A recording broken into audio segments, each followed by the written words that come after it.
नमस्कार मंडळी. आज आपण जाणून घेणार आहोत एका अद्भुत कथेबद्दल. आपल्या सगळ्यांच्या लाडक्या गणपती बाप्पाच्या जन्माची कथा आणि गणेश चतुर्थीचे महत्त्व. कैलास पर्वतावर भगवान शंकर व माता पार्वती राहत होते. एकदा माता पार्वती स्नान करीत असताना त्यांनी उठण्यापासून एक सुंदर बालक तयार केला. त्याला प्राण फुकून जिवंत केले आणि आपला पुत्र मानला. माता पार्वती म्हणाल्या, बाळा, मी स्नानाला जाते आहे. या दारावर पहारा दे.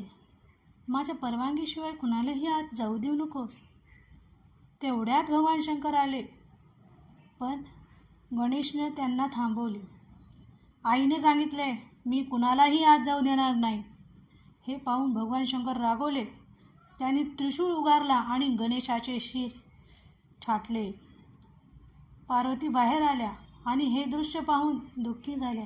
त्यांनी संतापून म्हटले, जर माझ्या मुलाला पुन्हा जीव मिळाला नाही तर मी संपूर्ण सृष्टी नष्ट करीन. भगवान शंकराने लगेच आपल्या गणाने सांगितले, उत्तर दिशेला जा आणि जे पहिले प्राणी दिसतील त्याचे शिर घेऊन या. गण गेले आणि त्यांनी हत्तीचे शिर मिळाले. शंकराने ते शिर गणेशाच्या धडावर लावले आणि प्राण फुंकले. अशा प्रकारे जन्म झाला आपल्या गणपती बाप्पाचा. गजानन, विघ्नहर्ता, सिद्धिविनायक.